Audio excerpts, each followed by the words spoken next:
Hello and welcome to End Goals, an LCMS Youth Ministry podcast. I'm host Reverend Mark Kiesling, and I'm with DCE Julianna Schultz. We are here to bring parents, church workers, and lay leaders discussions and resources to help your youth ministry meet its end goal, which is young people who are disciples of Jesus Christ for life. Today we're going to talk about how to support youth as they enter the military. It is that time of year where youth leaders are celebrating their high school graduates, thinking about what's coming next. Maybe you've been doing it for a while. Maybe there's been a little bit of prep, but you got to have 90 days where your kids are graduating to when usually they step into something else. And that can be really an intense time, both as you transition, maybe young leaders that you've been working with for a lot of years.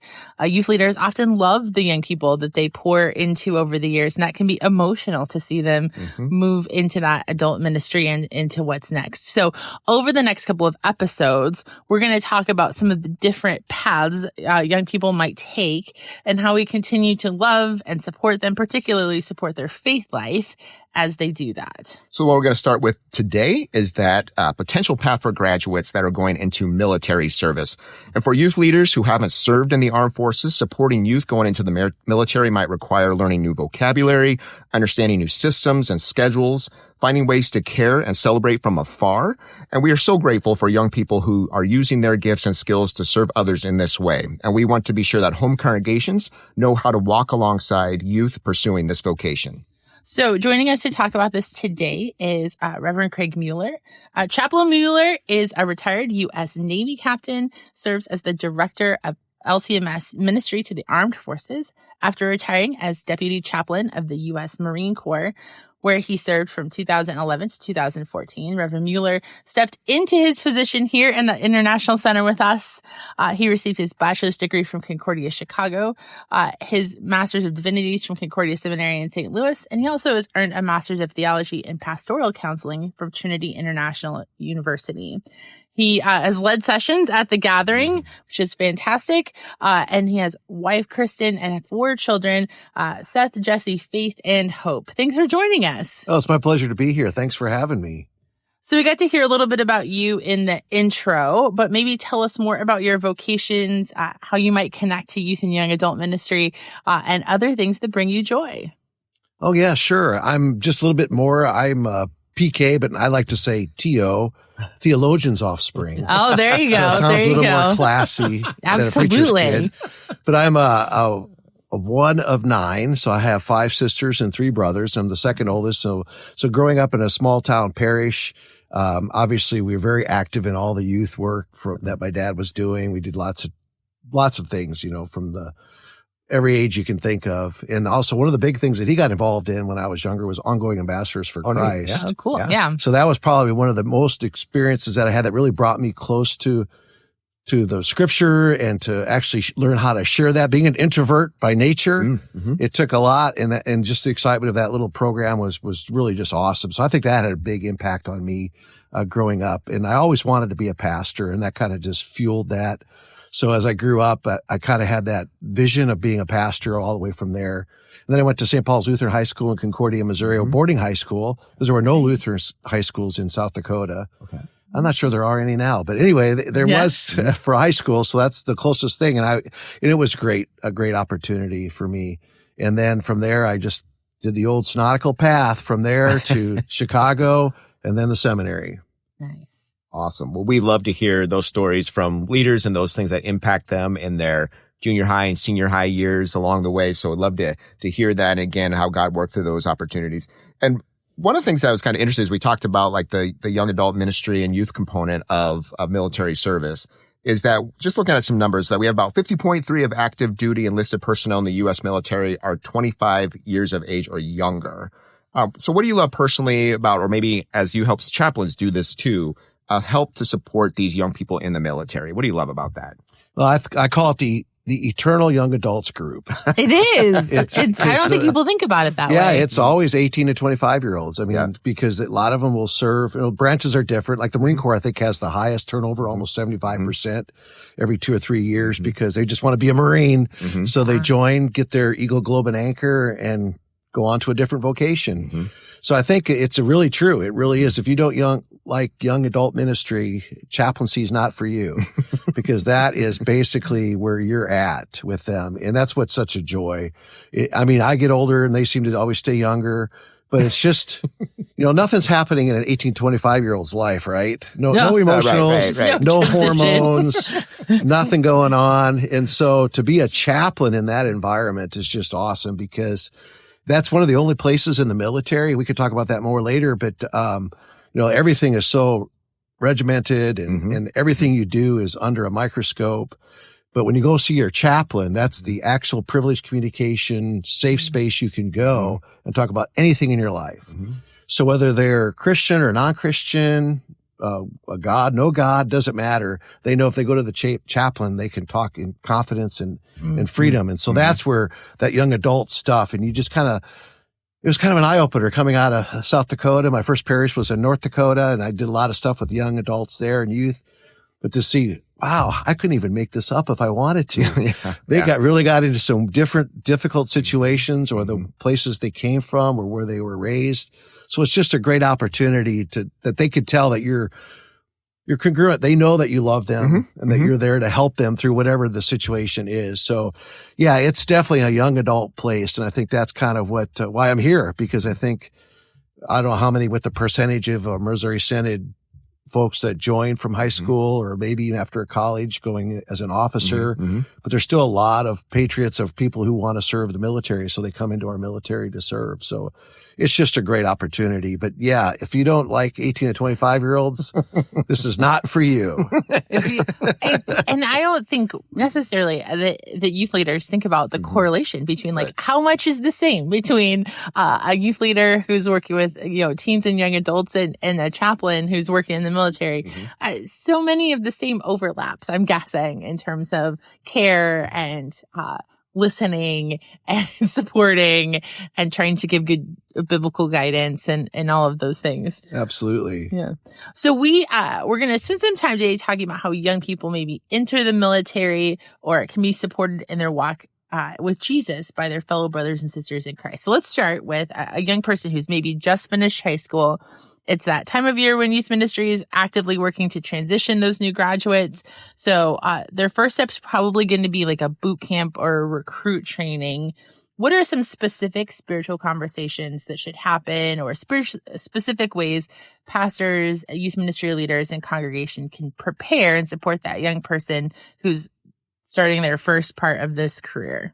I think that's a great question, because I think we need to do better at that, because I think maybe, I don't know if it's we don't know how or what to do, but I think I'll work my way back. I think before they go, we even have one on our website, but it's a sending service to actually do it at the congregation for those who are going off to boot camp or to some kind of military training that we have an access that they can, in front of the congregation, just let them know. Some people do it, I think, even for colleges, if people are going off to college or university or wherever they're going. But I think just to really focus that, just kind of like a highlight that the congregation is going to remember them in prayer. They're still a son or daughter of this congregation, because I think that's important too, is, and I know you're the experts in this area, but I think we lose a lot of our members, right, between 18 to 25. And so that's that critical time and the last thing they remember is that, hey, their church gave me a send off. They promised to pray for me. They promised to remember me. And I think that's a good way to do a capstone sort of before they get on that bus or plane heading to their boot camp, where you won't hear from them for about 10 weeks. But that's the good send off of prayers and fellowship. And so that's kind of the end of it. But before that, I think it's really what our wonderful youth leaders do and their pastors throughout their ministry in a congregation is just get them spiritually ready. That spiritual fitness is what we would call it in the military, but it's really that armor of God. Everybody loves Ephesians 6, but it's that whole experience of knowing how to be with other Christians, how to be good discipline, stay in the Word, read your Bible. It seems all simple, but when you leave your church environment, you go to boot camp, you're pretty much alone and unafraid. You might find whoever your battle buddy might be, because they usually assign you a person that you go to everything with. They may be a Christian or they may not be. And so there's going to be very few opportunities. So it really does to just get yourself ready physically, mentally, and spiritually, that this is going to be a kind of a fire time, that you're not going to have the opportunity to go see your pastor or talk to your youth leader, your youth group, or even a fellow Christian. But eventually, my experience of talking to all these young men is that eventually you'll find them. They're there. You're not alone and not afraid. But when you get there, you think you are. Everybody's yelling. Everything's going on. It's all crazy. But our country's done a great job of still protecting that religious liberty. So you have that opportunity, even at boot camp, to go to chapel. And that's, of course, also, I think the leaders can tell them, pastors and youth group leaders, that you're not always going to find a Lutheran Church Missouri Synod pastor. I mean, we're really short chaplains, so there's a good chance you're going to show up at a boot camp, and the chapel and chaplain will be Protestant or some other faith group. But it's still a place to worship. It's got, the Christian, that's where your own Lutheran lens that you've learned with your youth group and your leaders and all those people have mentored you, you can filter through that, but it's still an opportunity to stay plugged in it. And it's so important. And one of the few things you can also take with you to boot camp is your Bible and a religious book. So that's where we, at Ministry of the Armed Forces, obviously they'll have their own Bible. They can take whatever they want to, but we have a devotional book, and we're coming out with a new one from CPH this fall. That's it's just going to be a really huge resource for military young people, because it's going to have hymns and prayers and catechism, everything for every occasion you can think of. It was written by chaplains in the field working with 18 to 25-year-olds. What are we hearing? What's going on in their life? And right now we have 2 chaplains at boot camps, so we know right when they get in there. So I think setting the stage, letting them know that this is going to be a spiritual battlefield. They're going to run into people who don't know God, never heard of Jesus, or those who almost are doing what they can to get you away from that. Boot camp is not so much because it's so structured, but after you go to your next level of training, you get a little more freedom, and that's where the young people have to really make the choice. Am I going to stay plugged into my church? Because we have an LCMS congregation probably near every base station or installation in America. And so that's why, again, the home congregations, in preparing them, say, hey, if we know where you are, let's keep in touch. We can connect you to a pastor, or we can connect you to Ministry of Armed Forces, and we can connect them to a chaplain, even if they deploy. We're all over the world. So I think the best thing a congregation can do is just go eyes wide open, saying, this is going to be a tough road, but be prepared and, learn good spiritual discipline, devotional life. It's so critical. So I'll certainly tout that. I don't know if you remember this. My nephew's a Marine, was able to be in the building. He was actually in town for our youth lead training, brought him down, got to meet you and Pastor O'Connor. And you were the one who went through that for him, all those steps. Make sure you say your LCMS when you go through the process. No Sunday morning, you got opportunities for worship and to just have some time alone. And afterwards, I think I told you this, that he's like, I am so glad you introduced me to Pastor Muehler, because Sunday morning became such an important time for him just to take a break during training. That was kind of his 3 hours of a little bit of free time, just where he could go to church, but then also just had some devotional time. He ended up leading devotions for his unit and things like that. So it was a huge blessing for him that he was so glad he heard you say that, just to be able to know what your options are when you just get into the difficult weeks of training. That was a great solace for him to have that time. So I was very thankful that you. Well, thank you. I appreciate you saying that, because I didn't mention that, because that is another thing that the pastors and leaders can remind them, is to, even though you're going to go, you do have to make that they're going to view you as an adult. You're going to be leading people very soon, even if I'm only 18 or 17 in some cases. So, you're going to be put in charge of things pretty quickly. But when you get there, be proud and identify yourself when they go through the paperwork that I'm a Lutheran Christian and Missouri Synod.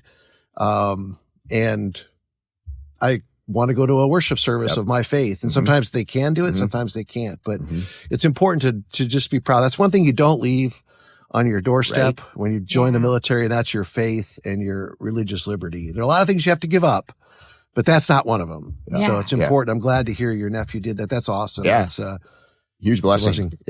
Build great relationships. We got to meet a guy that was becoming Lutheran, who was married to Lutheran. So they got to talk about Lutheran faith and stuff like that. So it was really cool to be able to make those connections with others. So I want you to spend some time. We talked about it broadly, about certainly the things that a 17 through 25-year-old's going through, and others too. And you've touched on it, preparing young people for the time of military. Can you be more specific? What are those maybe trials or temptations or things that someone specifically going into the military should be prepared for as a Christian? I think you've touched on it a lot.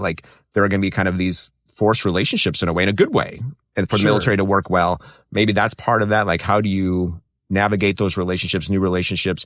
What are some of the things that maybe as a chaplain or as you were preparing young people to say, like, these are things specifically that might be different from a college campus or starting a career that someone going into the military should be prepped for when it comes to maybe some of the difficult moments that come along with service?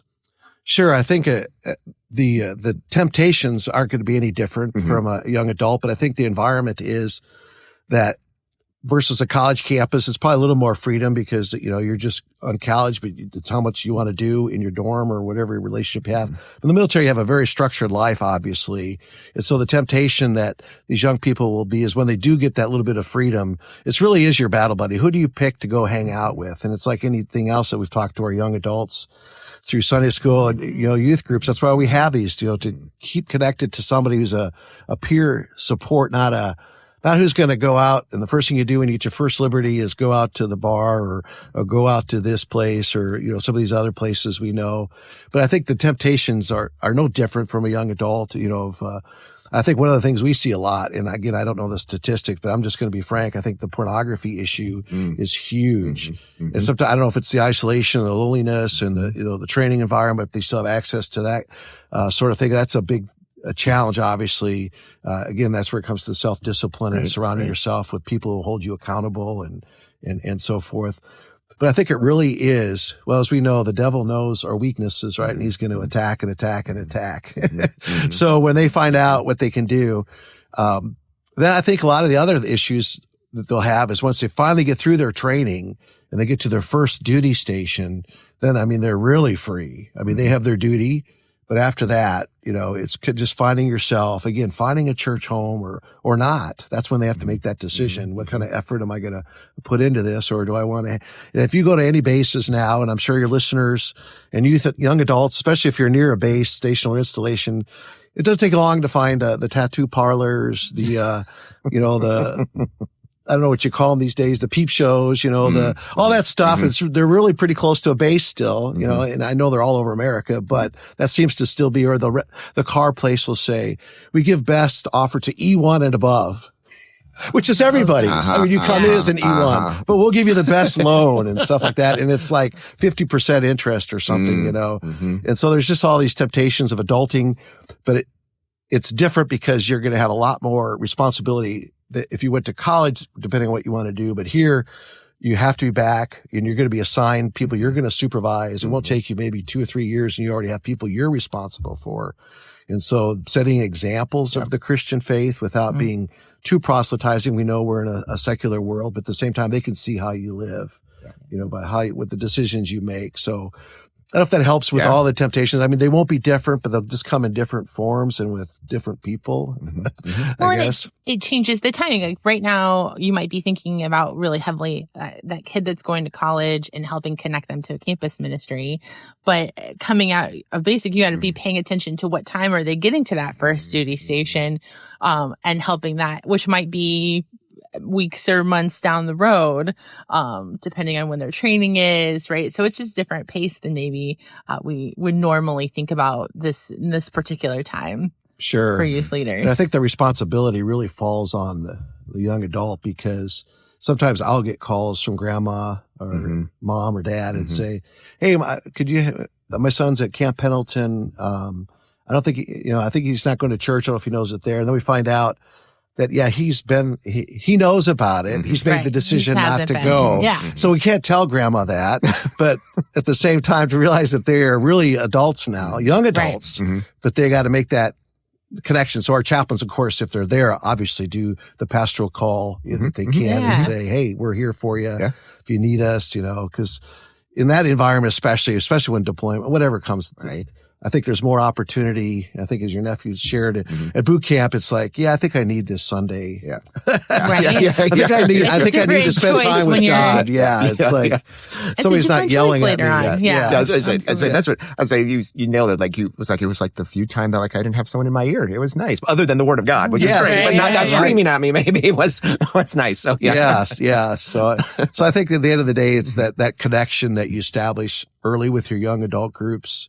And just keeping in touch with them the best you can, especially today's technology. It's a lot easier, even though they won't obviously have phones or anything like that at boot camp. But so letters are still good. They're so critical to stay connected with them. I think that would be a good way to keep these young folks in there. Cool. Well, that kind of gets to what we were hoping to talk about next, which is, young people enter that full-time active duty. How can that home congregation, maybe from afar, continue to support that young person as they serve? So what are some things the congregation can be sensitive to when supporting parents and families for a young person who's serving? Yeah, excellent. I think, if they start from the square with the sending service and you keep in touch, and I know it's reciprocal. So if the young adult doesn't let them know, hey, I got your letter, thanks, or whatever. But I think even then, letting them know, and I think you'd be surprised, especially again, the snail mail is still the way to go for military. Cool. So even sending a bulletin or a note from cards that the congregation members sign of encouragement, or maybe the fellow youth group that he just left or she just left. Say, hey, we're thinking about you, praying for you. How are things going? Because they'll be proud of, if they make it through and what they're doing. And I think nowadays too, even with, keeping them connected with, if the pastor has a podcast or if they have the services online, they can still check in once in a while to their home congregation, even though obviously we want them in person at a church by them, but at the same time, they can stay connected to their family and friends and pastor who probably confirmed them and was there for their graduation when they went off to boot camp. So I think that's the way it is, just to stay connected with them. And obviously being a little personal and stay connected with us at Ministry of Armed Forces, because we can help the congregation make that connection. So if they all of a sudden, hey, we got an email or we got a mail from Private Schmuckatelli that he's deploying and he can't tell me where, but he's going off to the east somewhere. You can email us, and we have chaplains deployed out there, so we can, they'll have an idea of the units, so they can look at it in the confidential network. They call it the SIPRnet, but it's all classified, but they can find each other that way. And then the chaplain can look them up, and we call it the battlefield rotation, where the chaplain could go find these Missouri Synod guys. So don't just give up if you're the congregation and say, well, he can't talk to us for 5 months because he's deployed, or we lost touch. There's ways that we can help keep that connection going. So that's really important. Cool. Could you walk through, you've kind of mentioned this, could you walk through, and I know you can't speak to every situation, but like you were talking about, so we're talking about the home congregation continue to still support for those young people. What is, for a normal military person, if I'm now a 22-year-old who's gone through basic, or I'm doing full active duty, like what's the encouragement to like finding a congregation closer to them, like actually changing their membership or finding that location? Like what's an average LCMS young person do? Are they looking to change when they go from base to base, their membership, or are they still keeping their home membership at their home congregation until maybe they know they're at a spot where they're going to be staying for a longer time? Like what's a good protocol to help them find Christian community that way? I don't think they really think about the paperwork. Yeah, okay. I mean, they keep it their home congregation, but I think that's a very good point I should have mentioned before too. That's where the home pastor or congregation can be very helpful, again, working with us, because we have congregations almost by every installation. And a lot of those were formed by military people during World War II. So we're tired of this Protestant thing. So we're going to start our Lutheran services. So a lot of these churches are, veterans, military connected. So they will love these young kids. They'll pick them up from base. So if we can coordinate, they'll give them rides. And of course, they always offer them food. Right. Of course. So they'll take them out to eat. It's a universal. Exactly. Ministry. So and then I'm guessing too then. So like now if I'm at one of those churches that's near a base, probably a normal thing is to assume I've got LCMS young adults who are not necessarily members of my church, but are going to be potentially attending because they're going to keep their home membership at their home congregation potentially. Absolutely. Okay. And I think just to even further that even more in your area, young adult, if that congregation, which would be awesome, has a young adult group themselves to open and welcome them, even though they're kind of like not part of the, I wouldn't say clique. That's not a good thing, but they're not part of, they didn't grow up with them, but to open and welcome them into any activities they're doing, that may be limited, but again, they're, same age and they're the same, but anything that you can get them plugged into a congregation is just huge. Because I know for the folks that I run into that are really grateful, even though the military is used to having support groups and other things to help you on a deployment, the congregation adopting somebody is even great. And I would even push that further if they're a young adult who is married, to also then take care of the spouse when the member deploys. Just to be open, just keep your head on a swivel, look around. How can I help? What can I do today for, how do I get a hold of these people? And just kind of, if you push it even further, you'd be surprised how many base commanders who are responsible for the care and feeding of their people, and one of them is religious accommodation, are very grateful when a congregation from the neighborhood comes in and says, "Hey, we're here. I want you to, could you put us out, when you do your welcome aboard brief to the new troops, that there's a Lutheran church right outside the gate, and we'd love to pick them up, give them food." And of course the commanders go, "Hey, that probably keeps them from the bar, right? Yeah. Keeps them from going out with this group here." So they're all for it. Say, great. Let's do it. Cool. Yeah. So you support our LCMS military chaplains across all the branches of the military. What should young people and those supporting them, help them understand how the chaplaincy connection works? You mentioned a couple of things. I want to maybe kind of review those real quickly. And how can LCMS congregations themselves be supporting our military chaplains as they serve in that important vocation? Sure. I appreciate that. Yeah. So the first one, as you said, I think, again, it's that communication that not only keeping in touch with their young adult, but also letting us know. Okay. So you're kind of a clearinghouse for that thing. You can be helpful. Let us know that, hey, we just send a sending service to so-and-so, and they can even do the research for them, and say, "Hey, is there a chaplain there?" We could kind of just keep that communication open. But then for a congregation to help our chaplains, I think that's the basic thing, because obviously our chaplains are pastors in uniform, and they just want to bring the word and sacrament to our people. So anytime we can get them connected, it's a win-win for everybody, right? They feel like this is what I'm called to do, gather these young men and women to provide word and sacrament, because their home congregation can't. Right. I have access to them wherever they are. So I think what a congregation can do then is just also remember our chaplains who serve those who serve, and they can just do that through us again. But it's mostly just really communication, I think, is where we're really the weakest, even with today, all this stuff we have to communicate, is to say, here's so-and-so, and we'd love to keep in touch with them. Cool.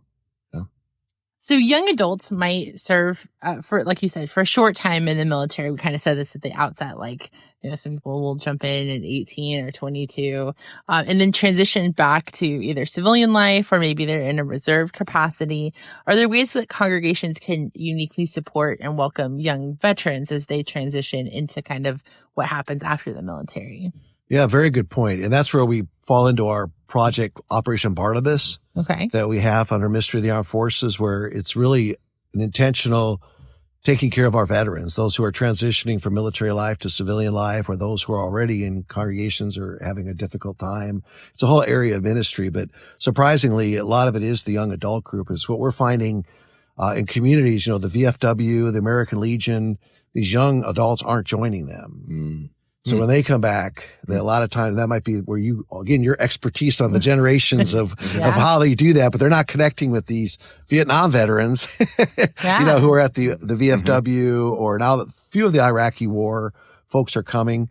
So there's not that connectedness that they might have. And that's where the congregation can help fill that gap.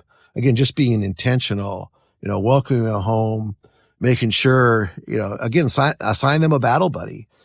Someone in the congregation, again, if they just do the 3 years, they're still only going to be 23, 24, right. And they've done their time already. Assign them someone to, hey, look who's back, or if they get a completely different congregation because they took a job or did something else, just get them connected with the congregation. And they're used to being told what to do. So you could even say, hey, we really need you to come here and help out with this congregation, or we need ushers, we need whatever, because they like to serve. I mean, they came from that. And I think to know that an organization loves them and cares for them and honors their vocation, again, comes back to our great Lutheran theology of the doctrine of vocation, that this was an honorable vocation that they chose. They did it. They chose to do it for 4 years, 6 years, whatever, 3 years, whatever their time was. But it was an honorable vocation, and now we want to help you get back. And kind of a big plug for you as a DCE and us as pastors, it's also a great opportunity for congregations and our chaplains to say, hey, you're thinking about what to do next? How about being a church worker? You're used to serving others. You're used to this kind of thing. You've seen a lot of things, and why not go to the seminary? Why not go to one of our universities or be a teacher, deaconess, DCE, pastor? In fact, I think we found, I think there's several in our seminaries now that are prior military service. So I think it really is a harvest field, because our young adults, again, they did the military thing. Maybe it was a family generation thing that mom, dad, grandpa did it. So I'm going to join the military. I did it. Now what do I do next? Or maybe they just said, I just need to Me, I grew up in South Dakota, never seen the ocean, never flew in an airplane. I want an adventure, see the world. So I'm going to join the military. Of course, I ended up doing 28 years of it, but some just do it for 4. So I think it's just really that relationship that we have is unique.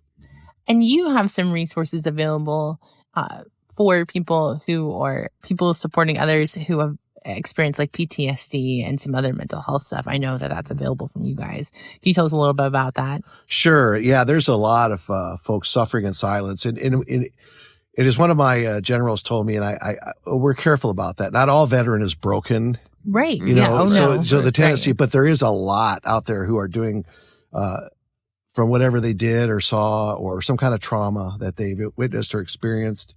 And a lot of them, believe it or not, 18 to 25-year-olds self-medicate, right? Mm-hmm. So they're either drinking or trying other things, addictions, anything to kind of ease what they're going through. So for congregations, I think the best thing to do is, usually it'll be the wife or closest family that'll see it right away, right? And recognize that they're not sleeping or the other signs, is to give a warm handoff to the pastor or one of the church workers, the youth group leaders. And if they come across it, is to, give us a call, because again, we don't have, even though we're trained in it, we don't go down there and do the therapy, but we have ways to connect them to the VA, who has some good resources for post-traumatic stress and some good resources for them to go to.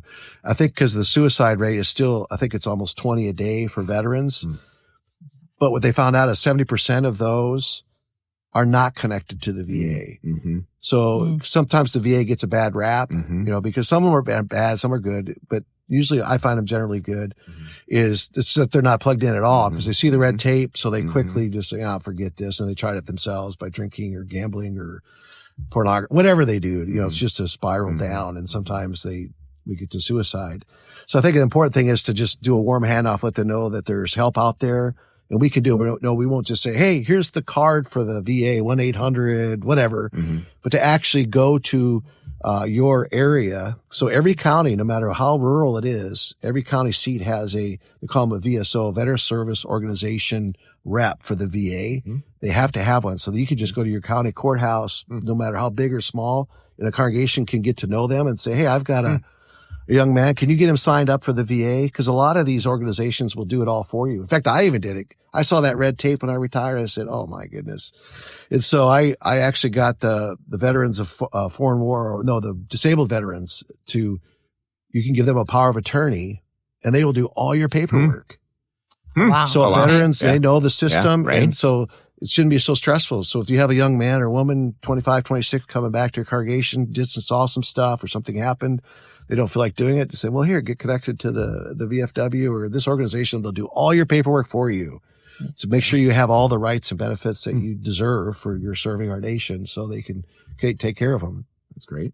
So I think it's all about that warm handoff, not just a card or trying to act like it's not there. Right. It's really important to say, okay, there's something there. You're struggling with something. Again, you have to share it with me, but here's somebody that maybe can help you.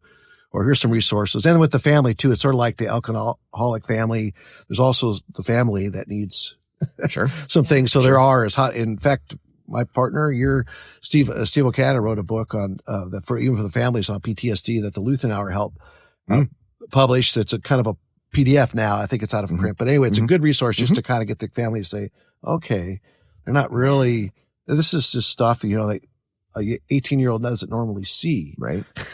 Or have to do, and now you're struggling with it. Yeah, no, it's helpful. So I've heard great resources around mental health, Operation Barnabas, devotions for those who are serving, connection that your office provides. Are there any other resources Ministry of the Armed Forces provides for those that are serving in the military that you'd love to highlight? Well, I'd love to highlight what we're doing now. It falls into the category of devotional, but we've working with Concordia Publishing House. And we had a committee of active duty and reserve chaplains put together a new, it's called the Armed Forces Manual. I have to get the right, it's coming out, but stay tuned. We will pass that. But it's basically, for those of you in the Missouri Senate, probably know the Pastoral Care Companion, but it's a much robust resource that whether they're veterans or active duty, I really think if we get in the hands of all of our people, it'll be a great resource because it's made from veterans to veterans. But it's very Lutheran. It's got scriptures. It's just a great resource that people could have. And we're hoping to launch that in November, Veterans Day of this year. So we're going to publish that. But right now we do have others too that are very good. The Armed Forces devotional book and others that we're glad to send to families or congregations. Or again, it really is, we're kind of only 3 people strong, but we're very connected and we want to help make sure they get what they need. Absolutely. Well, we're so grateful for you sharing all sorts of resources and for how you support both our chaplains and our young people and our older people in the military from the LCMS. So thanks for coming and talking to us a little bit about how we can be supporting those young people. Well, thank you. And if I could give one plug, I say if you have any questions, the best way to contact us is LCMSchaps at LCMS.org. That's LCMSchaps at LCMS.org. And then we can get you whatever you need. We'll include that link and links to other resources you talked about in the show notes. Great. Thanks so much for being here. Oh, my pleasure. Thanks for having me. It was a pleasure. Julianna, you mentioned at the top that we just went through a number of months as we're recording this, kind of end of school years, a lot of posting of where young people may be heading to college or certainly graduating from high school and where those next steps may be. And it was great to see a number of people too posting that they'd be going into military service. It's maybe hard to estimate. I think Pastor Muehler said this, to know exactly like how many LCMS high school graduates are going into the military. But, looking at like broad numbers, you could have maybe 1 for every so many youth, 1 in 10 maybe are heading into military service that are graduating. So it may not be every year you have this, someone heading off to the military, but I know for sure, like looking at the attendance at Pastor Muehler's session about just like kind of getting prepped for military service, it was packed. I think at least one of the times and full other times. So there's interest in at least that they're asking those questions. So even to provide guidance as maybe they're thinking about it through their high school years, just always so impressed and thankful for the service that LCMS Ministry, the Armed Forces provides through our building, and just the way that they want to again support young adults in their walk of faith. Yeah, I, having walked with young people who have headed to the military, such an incredible vocation for them to serve in that way.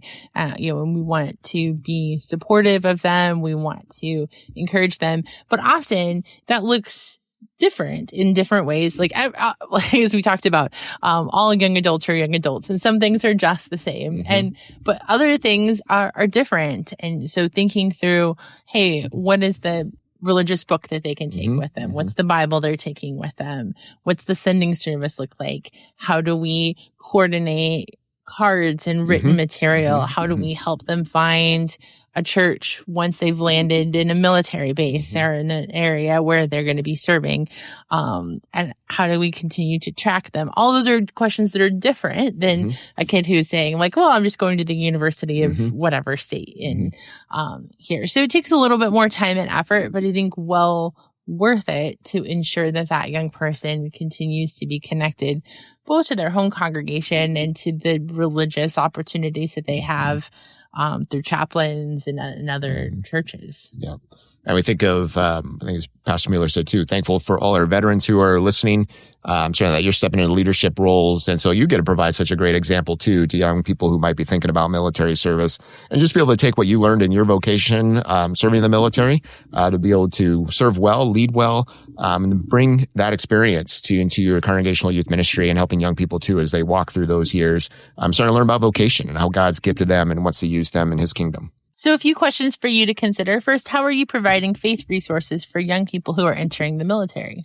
If applicable, how can you create a structure through people in your congregation who prioritize support for young people of your congregation who serve in the military?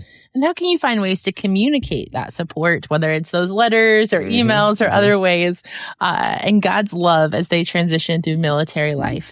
We will continue to keep you in our prayers as you support all your young people in their next transition. Enclosed Podcast is a production of LCMS Youth Ministry and KFUO Radio. Find links mentioned in the episode or more about LCMS Youth Ministry, go to kfuo.org/youth ministry and find resources for youth ministry at youthesource.com. Thank you for listening and caring for the young people of our church.